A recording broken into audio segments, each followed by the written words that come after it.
I don't feel there's yet a simple video that covers what a chaser is, how to avoid chasers, and what isn't a chaser, right? I feel like videos about this topic are usually very finger pointy or trying to dunk on people and that kind of thing, and that's not what this is really going to be. As is the nature of this topic, this video I guess I'm going to informally rate PG, but this video will cover topics such as dating, sexuality, that kind of thing. So just keep that in mind, okay? It's no wonder you're the chaser who has the highest score.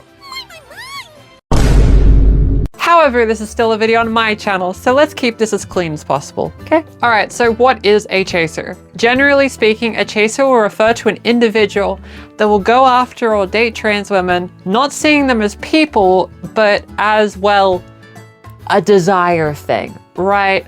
Rather than seeing trans people as human beings, these people will see trans people as just a plaything, so to speak, in a sexual context. So that dehumanization is the main attribute that I think determines what makes someone a chaser, right? So if you've ever used like any dating app, literally ever, you will come across these people surprisingly frequently. Heck, if you just exist as a trans person on the internet, you've probably seen a DM from these kind of people before, and it can be very uncomfortable, right? As trans people, like any other person, is just a person. Sure, you might have interests in like a sexual or dating area, but that doesn't make you inherently less of a human being. But to explain what isn't a chaser, and I think this is a bit more of a contentious talking point amongst trans community, but if someone is attracted to someone that happens to be transgender and still sees them as a person, that is not being a chaser. That's just being attracted to someone that's trans. Does a straight guy being attracted to a trans woman make them gay? No, they're attracted to a trans woman, and a trans woman is, well, a woman, right? So that would still be a straight guy dating a trans woman. If we have a lesbian dating a trans woman, then she's still a lesbian, right? That said, we usually attribute the word chaser predominantly towards men for whatever reason. I don't know why. There's probably women chasers. Gotta get more diversity in the chaser space. If a guy just happens to like women with different equipment down there, that doesn't inherently make someone a chaser. If you're still seeing someone as a human being and you've discussed boundaries, you're having a wonderful relationship, and perhaps this guy enjoys the equipment that said trans woman might have, not having surgery before, that doesn't make someone like a super scary chaser or whatever. That's just a person that enjoys dating women with different equipment, right? I feel like stigmatizing this kind of thing is really strange. I feel like we should be accepting of what people enjoy in that context, right? Now, understand that there's many trans women that don't want to be enjoyed for equipment they don't like or they don't associate with. And I think that's reasonable too. Like in any relationship, you gotta talk about it. For some trans women, it can be kind of uncomfortable to be desired, so to speak, because of equipment they may have dysphoria for, and I think that's very reasonable. Though equally so, if a guy asks politely in an established relationship, that kind of thing, if they can, well, interact, we'll call it, with the E key, that's reasonable. Now, if said trans woman partner's like, nah, I'm good, and then, you know, the partner goes, understandable, have a nice day, then yeah, we're chilling, right? However, that's a rational conversation. You ain't getting a rational conversation from someone that wants to go to town. Interactions you might have with people that we would call chasers are people that they're on their app and they're on a mission, okay? And this is more of a commentary on dating apps in general, but I feel like a lot of people use dating apps as hookup apps, and like there's separate apps for that. Just it can be very annoying. I honestly stopped using dating apps years ago because every time I matched with a guy, it would usually be someone twice my age, and their profile pic would either be them holding a fish or a giant. I'd say the internet in general has made us try to optimize and speed through things, right? And that has also come into play in the dating space. Dating apps are rapid fire. People want action now, right?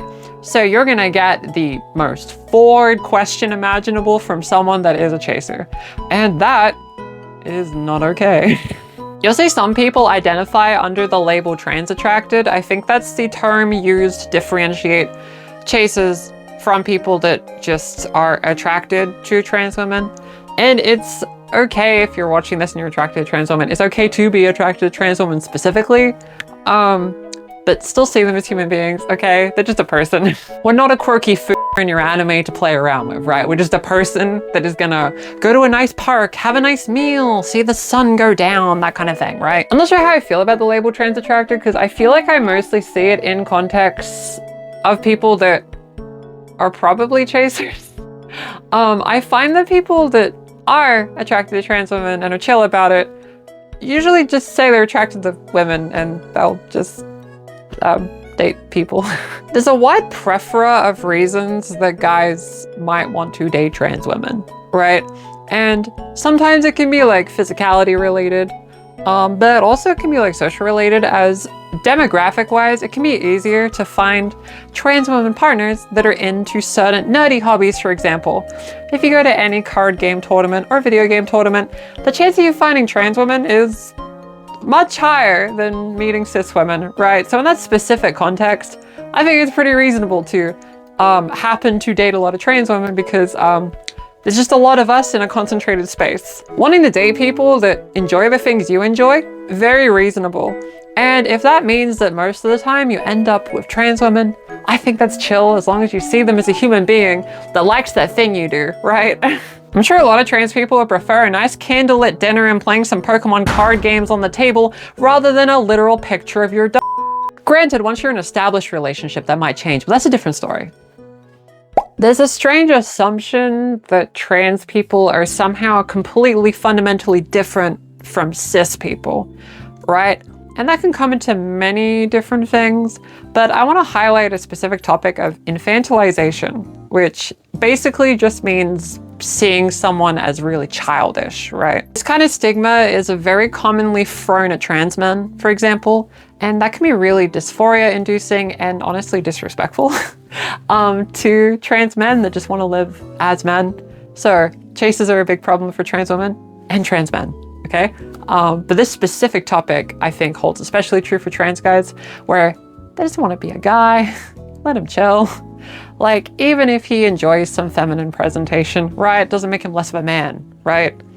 He's chilling. Don't infantilize him. Oh my God. Said infantilization can occur in trans women too.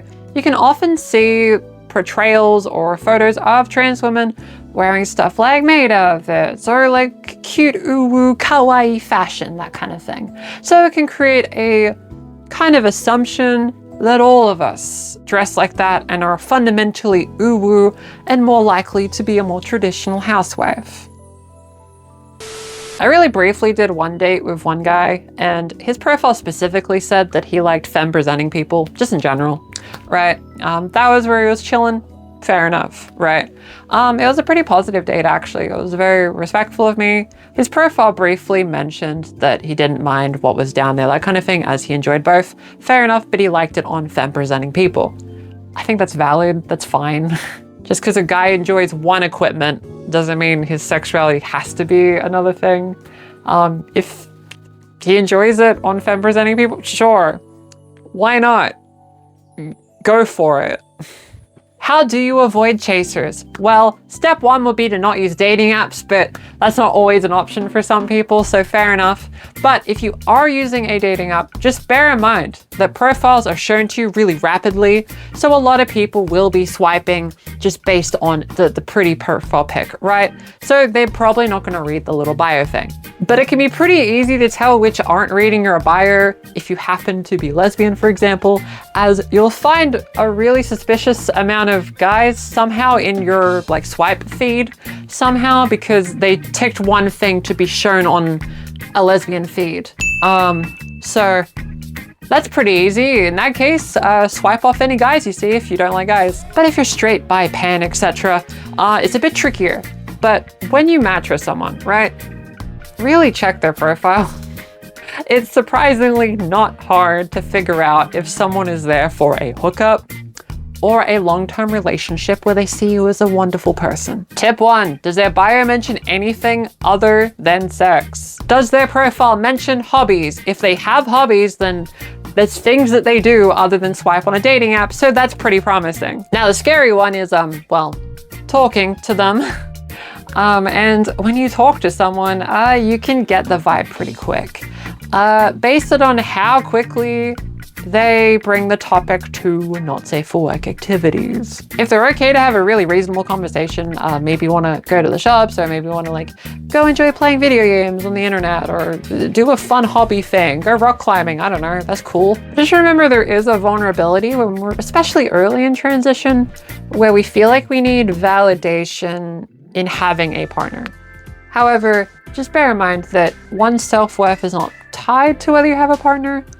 But unfortunately that insecurity, some chasers are kind of aware of that and will rather degradingly try to affirm feminine things about you, but not in a very polite way. But when you're early on, maybe feeling a bit insecure, maybe you want that at that moment.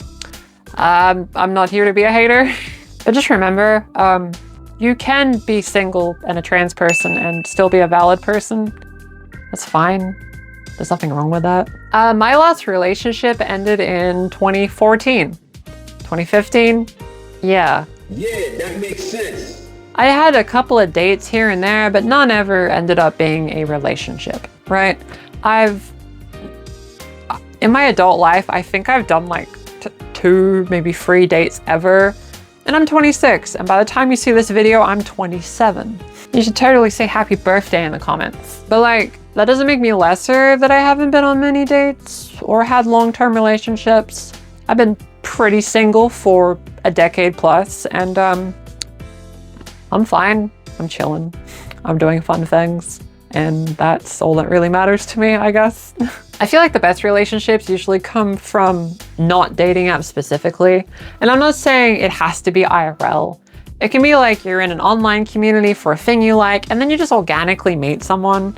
You know, maybe you're like playing a new game that came out and like there's someone in the chat and you're getting along well while you're playing with them. Or maybe you're in VR chat and you find someone cool at a dance party in VR. Sure, why not? And then IRL, when you go and do activities such as maybe running, rock climbing, swimming, I don't know. Maybe you find someone just organically. Sure, why not? I think organically letting it happen is the easiest way to avoid chasers, as chasers don't do things, to be honest. The internet's created a skewed thing where it will make you think chasers are everywhere. And they're not uncommon.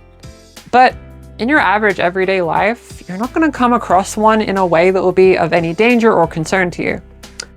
If you're just doing your favorite things, meeting new people, especially not in a dating app context where it's this massive race to try to get a date as quick as possible, it's actually really easy to avoid a chaser.